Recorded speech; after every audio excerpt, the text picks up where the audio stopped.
தேசிய நெஞ்சங்களே, தமிழ் சொந்தங்களே, மாற்றான் தொட்டு மல்லிகைக்கு மனம் உண்டு என்று சொன்னவர் பேரறிஞர் அண்ணா. அதனால் அந்த மல்லிகையும் அவர் பிறந்த நாளில் அவரை வாழ்த்தி, அவரை வணங்கி நம்ம அரசியல் பயணத்திற்குள்ளே பயணிக்கும் போதெல்லாம் நம் கட்சியின் சார்ந்த பேரியக்கத்தை சார்ந்த தலைவர்கள் மட்டுமல்ல, மாற்று கட்சியில் உள்ள தலைவர்களையும் மதிப்பது தான் மாண்பு. அதன் வகையில் அவருக்கு நம் புகழஞ்சலியை செலுத்திட்டு போகலாம்.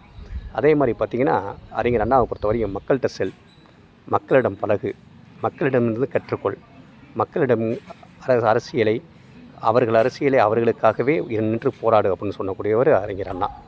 அது மிகப்பெரிய ஒரு எழுச்சிக்குரிய வசனமாக அமைஞ்சு போனது. கடமை, கண்ணியம், கட்டுப்பாடு என்பதை போல்.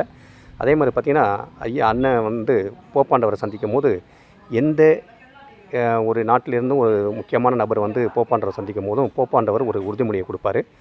அந்த உறுதிமொழியை அறிஞர் அண்ணாவிடம் கேட்கும்போது அவர் என்ன கேட்டார்னா, போர்ச்சுகல் இன மக்களுக்காக போராடிய போராளி, அதாவது எங்கே கோவா மாநிலத்தில் அந்த ராபின்சன் விடுதலையை கேட்குறார். ராபின்சன் விடுதலை பார்த்திங்கன்னா, போர்ச்சுகல் நாட்டு சிறையில் அடைச்சிருக்கிறாங்க.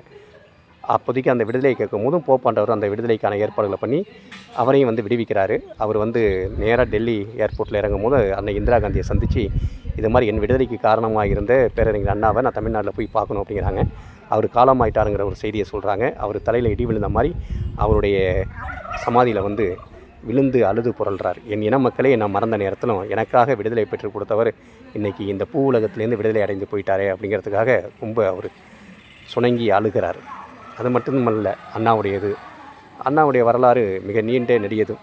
1946ஆம் ஆண்டு இயக்கத்தை ஆரம்பித்து 1967 ஆட்சியை பிடிக்கிறதுங்கிறது சாதாரண விஷயம் இல்லை.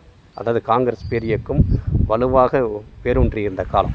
அதாவது பண்ணையார்களும் அதில் நிலஜுவான்களும் இந்த அதிகாரம் செலுத்தி கொண்டிருந்த நேரம், பதவியில் இருந்த நேரம். வெறும் ஓலை கொட்டாயில் உழுகும் மலையில் முதல் முறையாக செப்டம்பர் மாதம் தான் திராவிட முன்னேற்ற கழகம் ஆரம்பிக்கப்பட்டது. அப்போதைக்கு பார்த்திங்கன்னா, குப்பனும் சூப்பனுக்கும் தோளில் துண்டு போட்டு அவனை வரவேற்று அவனை இன்று வரையும் கைவிடாமல் அவனை ஓட்டு வங்கிக்காக மட்டுமே பயன்படுத்திக்கிட்டு இருக்க இயக்கமும் திராவிட முன்னேற்ற கழக இயக்கம்தான். அவன் வாழ்வில் விடுதலைந்தானான்னு தெரியாது. அவனுக்கான வெற்றியையும் அவனுக்கான வாழ்வியல் அரசியலையும் அவன் கொடுத்துட்டாங்களான்னு தெரியாது. ஆனால் அவனை நம்ப வச்சுக்கிட்டு இருக்காங்க இன்ன வரையும். இடஒதுக்கீடு, அது இல்லாமல் சனாதனம், அது இல்லாமல் ஹிந்தி எதிர்ப்பு, இது மாதிரி விஷயங்களில் அவனை தாரக மந்திரமாக கட்டி போட்டு வச்சுருக்கிறது திராவிட முன்னேற்ற கழகம். இதை ஏன் நம்ம ஒரு சாடலோடு போகிறோம்னா, சாடலோடும் போய் தான் ஆகணும். நம்ம ஒரேடியாக புகழ்ந்துட்டும் போயிட முடியாது. அதுதான் என்னுடைய கருத்து. ஆனால் மதிக்கக்கூடியவர், போற்றுதல்குரியவர். அவர் பார்த்திங்கன்னா, ஒரு புற்றுநோயால் பாதிக்கப்பட்டு அமெரிக்கா மருத்துவமனைக்காக சென்றிருக்கும் போது ஒரு புத்தகத்தை படிச்சுட்டு இருக்காரு. இந்த புத்தகத்தை முடிக்கிறதுக்கு